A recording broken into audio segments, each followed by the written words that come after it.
6월 25일 수요일 기도로 돕는 그 사랑 매일 묵상. 오늘은 시편 119편 65절에서 72절입니다. 시편 119편을 우리가 계속 공부하고 있는데 71절에 보면 그런 말씀 있죠. 고난 당한 것이 내게 유익이라. 이로 말미암아 내가 주의 율례들을 배우게 되었나이다. 고난 당하는 것을 좋아하는 사람이 어디 있겠습니까? 근데 지금 이 시편의 저자가 고난 당하는 것이 참 유익이다. 고난 자체가 즐겁진 않죠. 그 고난으로 인한 결과가 내가 하나님의 말씀을 배우게 되었다. 내 뜻대로 살지 않고 내 힘대로 안 되죠. 인생의 고난이라는 것은 내 힘대로 안 되니까 고난인 거죠. 내 뜻과 내 힘이 좌절되었을 때 우리는 주의 말씀을 배우는 그런 기회가 되기도 합니다. 그것이 인생의 가장 더 큰 고난 당하지 않았을 때보다 더 큰 즐거움, 더 큰 유익이 되는 거죠. 고난 당한 것이 내게 유익이라라는 제목으로 말씀을 좀 나누려고 합니다. 첫 번째는 그 고난 속에서 우리가 알아야 되는 것은 우리의 모든 고난이 하나님의 손 안에 있다는 거예요. 하나님의 주권 안에 있다는 거. 그래서 68절처럼 주는 선하사 이렇게 God is good 선하다 이렇게 고백합니다. 고난 속에서 우리가 붙들어야 되는 진리가 있다면 하나님이 선하시다라는 거예요. 여호와여 주의 말씀대로 주의 종을 선대하셨나이다. 예, 선대했다는 말은 헤세드, 그러니까 끝없는 사랑으로 우리를 붙들어 주셨다, 사랑해 주셨다는 뜻입니다. 내가 주의 계명들을 믿었사오니 좋은 명철과 지식을 내게 가르치소서. 하나님의 말씀 안에는 명철과 지식이 있습니다.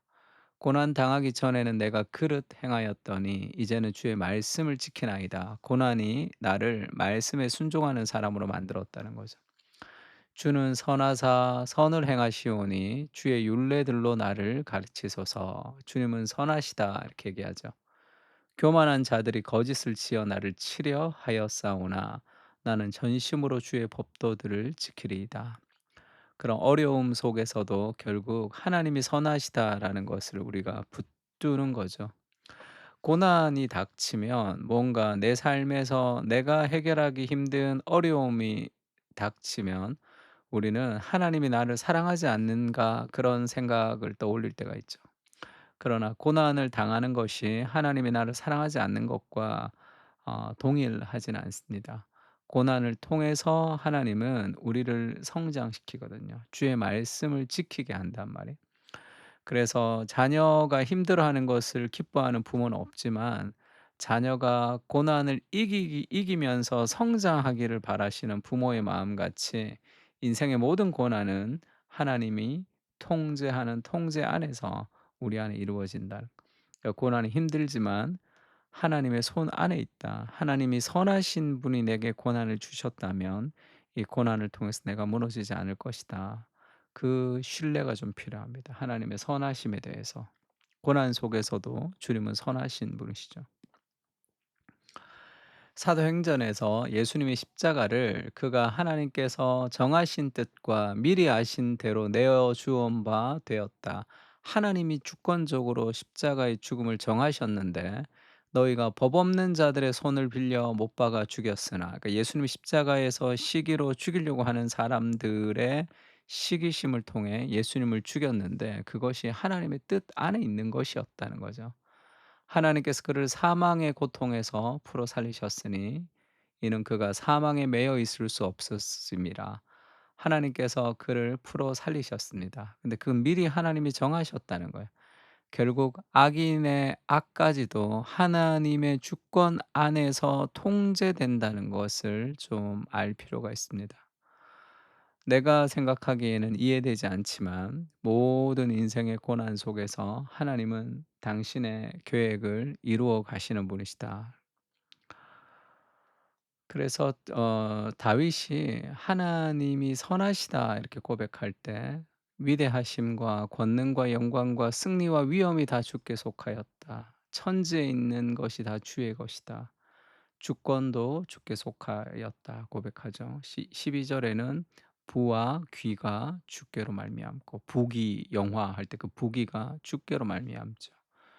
주는 만물의 주제가 되사 손에 권세와 능력이 있사오니 모든 사람을 크게 하심과 강하게 하심이 주의 손에 있나이다. 내 삶의 모든 것이 주님의 손에 있다는 것을 믿습니까? 우리가 승진하는 거, 우리가 시험에 떨어지는 거, 그 모든 크게 하심과 강하게 하심 모든 것이 주님의 손 안에 있습니다.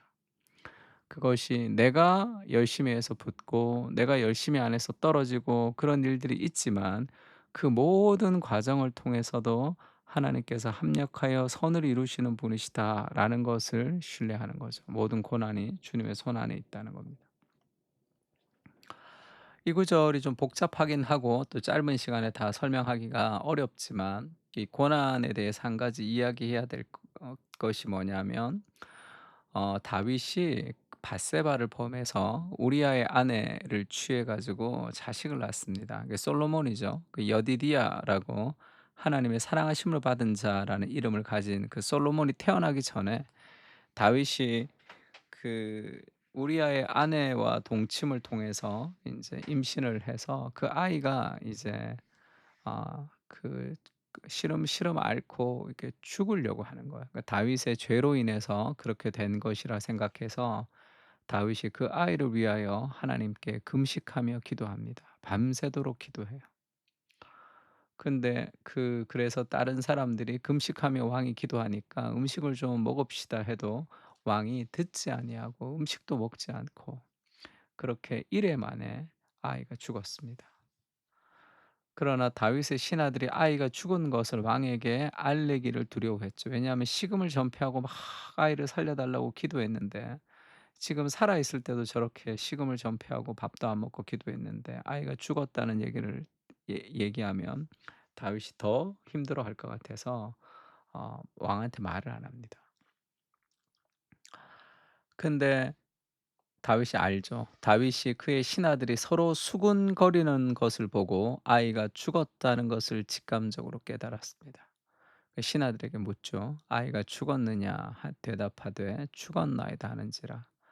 다윗이 땅에서 일어나 몸을 씻고 기름을 바르고 의복을 갈아입고 여호와의 전에 들어가서 경배하고 왕궁으로 돌아와 명령하여 음식을 그 앞에 차리게 하고 밥을 먹었죠. 신하들이 굉장히 의아해합니다. 그에게 이르되 아이가 살았을 때에는 그를 위하여 금식하고 우시더니 죽은 후에는 일어나서 잡수시니 이 일이 어찌 됨이니까. 그렇게 살려 달라고 막 그렇게 기도해서 아이가 죽었는데 더 심각하게 더 금식하고 다윗까지 건강이 상할까 걱정했는데 그냥 아이가 죽었다는 얘기를 듣고 와서 먹는단 말이에요. 그러니까 "왜 그렇습니까?" 이렇게 얘기하니까 다윗이 그렇게 고백합니다. 22 절이죠. 이르되 "아이가 살았을 때 내가 금식하고 운 것은 혹시 여호와께서 나를 불쌍히 여기사 아이를 살려 주실지 누가 알까 생각함이거니와." 살려 달라고 기도했다는 거죠. 근데 하나님이 그것을 원치 않으셨습니다. 다 이해할 수 없지만 그 아이가 죽었죠. "죽었으니 내가 어찌 금식하랴. 내가 다시 돌아오게 할 수 있느냐. 나는 그에게로 가려니와 그는 내게로 돌아오지 아니하리라." 나는 죽을 수 있지만 죽은 사람이 다시 살아나지는 못한다. 그러니까 다윗에게 있어서 아이를 살려 달라고 간절히 기도했지만 자신의 기도를 하나님이 들어주지 않으셨습니다. 그때 다윗이 생각한 거죠. '내가 그렇게 간절히 살려 달라고 기도했지만 하나님이 그렇게 하지 않으셨다면 이해할 수 없지만 그것은 선한 것이다.' 다윗의 신앙이죠. 다윗이 죄를 지었지만 다윗에게는 그런 고백할 수 있는 '하나님이 선하시다.'라는 마음이 있었습니다. 또 고난은 성숙의 학교죠. 그들의 마음은 살쪄서 기름 덩어리 같으나 나는 주의 법을 즐거워하나이다. 고난 당한 것이 내게 유익이라 이로 말미암아 내가 주의 율례들을 배우게 되었나이다. 주의 입의 법이 내게는 천천 금은보다 좋으니라. 고난 당하는 것이 내게 유익이다. 그렇게 얘기하죠. 인생의 고난이 우리에게 참 유익이 되는 것은 다 하나님의 손 안에 있습니다. 예수님도 그렇게 얘기하죠. 그리스도 중심적으로 적용해 보자면 그는 육체에 계실 때에 예수님이죠. 자기를 죽음에서 능히 구원하시리 하나님께 심한 통곡과 눈물로 간구와 소원을 올렸습니다. 예수님이 이 땅에 살아가는 인생은 기쁘고 행복하고 즐겁고 평안한 인생이 아니라 심한 통곡과 눈물이 있었던 인생이죠. 그래서 그 경건하심으로 그 심한 통곡과 눈물과 간구의 소원을 올린 것을 하나님이 들으셨습니다. 그러면서 히브리서 5장 8절 9 절을 그렇게 얘기하죠. 그가 아들이시면서도 그는 하나님의 아들이시지만 받으신 고난으로 순종을 배우서 온전하게 되셨다. 자기에게 순종하는 모든 자에게 영원한 구원의 근원이 되셨다는 거죠. 그는 하나님의 아들이셨지만 그는 하나님이셨지만 삼위일체의 제2 위격이 되시는 하나님이셨지만 그가 이 땅에서 고난을 통해서 순종을 배우셔서 온전하게 되셨습니다. 우리 인생의 고난이 피할 수 없는 이유죠. 우리도 예수님처럼 인생이 힘들 때가 많지만 고난을 통해 순종을 배우게 됩니다. 그것이 고난의 목적이기도 하죠. 고난이 늘 어렵고 힘듭니다. 그러나 고난 속에 하나님의 뜻이 있음을 기억하며 모든 것을 합력하여 선을 이루시는 주님의 주권을 신뢰하게 하옵소서. 좁은 나의 소견으로 인생을 판단하지 않게 하시고 하나님의 마음으로 하나님의 눈으로 세상을 보게 하옵소서. 고난 속에서 예수님처럼 온전해질 수 있도록 은혜를 부어 주시옵소서. 아멘. 우리 시편 119 편을 통해서 고난이 내게 유익이 되고 고난을 통해서 하나님의 선하심을 고백할 수 있는 우리가 될 수 있게 해 달라고 다 같이 한번 기도했으면 좋겠습니다. 기도하겠습니다.